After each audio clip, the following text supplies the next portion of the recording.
Hello and welcome to the garden. Just a quick update on how the tomatoes are doing this season. So a few weeks ago I did a tour of our undercover growing spaces, and at the time I was a little bit worried about the tomatoes. I hadn't seen particularly large fruit, I didn't see too much of it, and I thought they weren't doing quite as well as they did last season.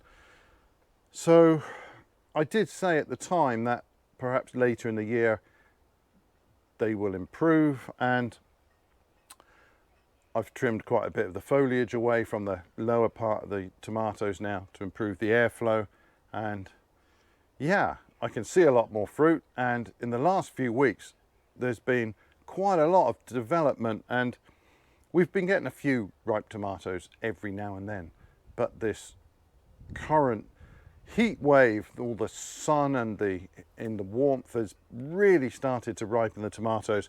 We're going to have a huge number of tomatoes to deal with very soon, and those in the polytunnel here, these I will primarily turn into tomato sauce. I am not spending a minute longer than I have to in the kitchen in this weather, but in a few days time when it cools down again, I will turn a lot of these into our first batch of tomato sauce. But anyway, let me show you what is coming on the vines here, a few examples, and we'll take a look. Well, this is one of the Costalutos, and I mean, that's just lovely. That is ready to go. This one I probably won't turn into sauce. This one will be much nicer in the salad. Well, it'll be fine in the sauce, but it's a little bit of a waste. If I can, I like to eat these when they're fresh. So here we've got a very nice truss developing, and this is one of the cooking tomatoes really. We have eaten a few fresh and they're fine, but I think their qualities will be much better suited to cooking, and yeah, they're a good size already. And then further down we've got lots of ripe fruit, and I mean, these are ready. They're still just firm, and I don't like to leave them too long, and actually it'll probably be as long as I'd want to leave them to wait out this current heat wave. And that's simply because I do not want to be sweating over a hot pan of tomatoes for a couple of hours in the kitchen during this heat wave. So these will hang here for a little while, but yeah, I mean, we're getting a good crop off of these now.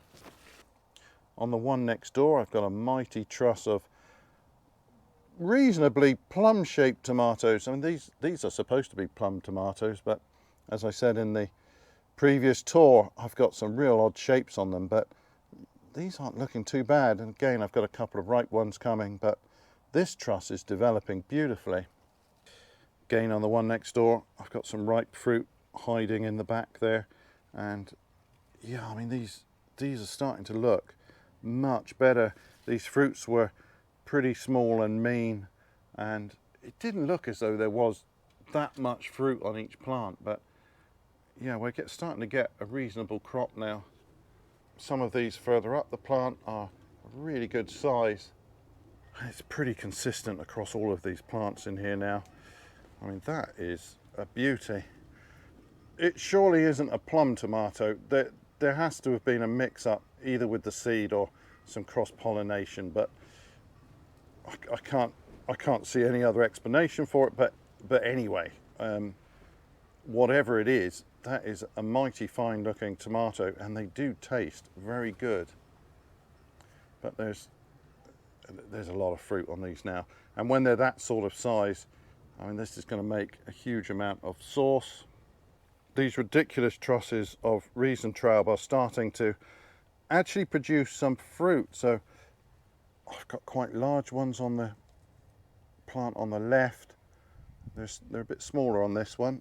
No particular reason, I don't think, but they're just starting to ripen, a few of these. And there is a vast quantity of them. These will keep us in cherry tomatoes once they get going for quite some time. You don't need many of these when they're producing such huge trusses of fruit, but they do take a while, because of that production, they do take a while to start delivering the first ripe fruit. But it does look as though in a few days' time they will be on the menu as well. Very often slightly odd shapes, but we've got an immense quantity on this plant of pretty good fruit, I would think. Size is really variable. I mean, that's a big one there, ripening in the background. These others are just starting to turn, but they're rather smaller. I mean, it doesn't matter. These old varieties are highly variable. That's a small one, but they're all going to taste great. And yeah, these trusses now really starting to look quite good. And there's another fine truss on these supposedly plum tomatoes. Well, these do have a bit of a plum shape, some of them more than others, but they're going to make a great tomato sauce, I think. It's in the greenhouses that I'm getting more excited. This is Pantano, which is a really nice tasting tomato for slicing. This is beautiful. It won't be long before this one is ready. They don't want to be left too long. If they go overripe, they lose their texture and the flavour goes off. They're much better picked just a little early. Tomatoes ripen from the inside out, so if you wait for the outside to look perfect, the inside is very often gone just a little bit too far. So I'd be quite happy to pick that one. That would probably be delicious. And that's a pretty good sized fruit. We do have some larger specimens in here. I've seen them from the outside, although now I've come inside, I can't spot them. That one at the back is perfect. They very often have a little bit of green on the shoulders, and that's not a defect or underripe. That's just the nature of this old variety. But that one is ready, and that will be served this evening. These tomatoes were really rather small when I last saw them, and I wasn't sure how they were going to develop, but they're certainly not small now. This is a really good size for this variety. It's not the largest fruited sort, but I think this is a pretty good size for this sort, so I'm very happy with that. There's a wonderful looking truss of them just starting to colour up down here, and in this sort of weather it doesn't take long to go from this to fully ripe. In one of the other greenhouses I've got proper plum tomatoes. I'm not sure what variety this is because it's certainly not what I expected it to be, so no idea. On the other hand, the fruits are looking very nice, just starting to colour up here, so I think within a week or so these are going to start to come ready, and there are plenty of them on these plants. Now this isn't good really. I don't like to see the tomatoes dragging on the ground. However, I don't water onto the surface here. We water with the soaker hose, so these don't actually get wet, and you can see the surface of the soil here is ever so dry. Hopefully it's not too dry underneath. No, when you get down a bit lower, there's moisture in the soil, and that's how it should be. As a consequence, these aren't sat on damp earth, and so they're probably not going to go manky, but it is a good idea if the trusses are off of the ground, and you can always put a piece of tile or something underneath these just to lift them off, or even just I could tie that up with a piece of string. Guess what? I'm not going to do it. Almost certainly I'll never get round to it, but that would be ideal. But yeah, I mean, this is a beautiful truss and just starting to ripen. Again, these look like the sort of tomato that are going to make rather good sauce rather than for the salad, but I've got plenty of tomatoes here for the salad, and what I really want to do is start building up some sauce for winter use. Well, these plants appear to have really turned themselves around. When I last looked at them, they seemed to be all veg and no fruit, and well, that's gardening. Sometimes things look like they're going great and they fail at the last moment, and the harvest you get is miserable or poor quality. Other times something looks as though it's not doing too well and suddenly comes good, and that appears to be the case with the tomatoes. I'm very relieved because this is our most important crop. So yeah, when I last looked at these, it looked like they were putting all their effort into growth. It was all veg and no fruit.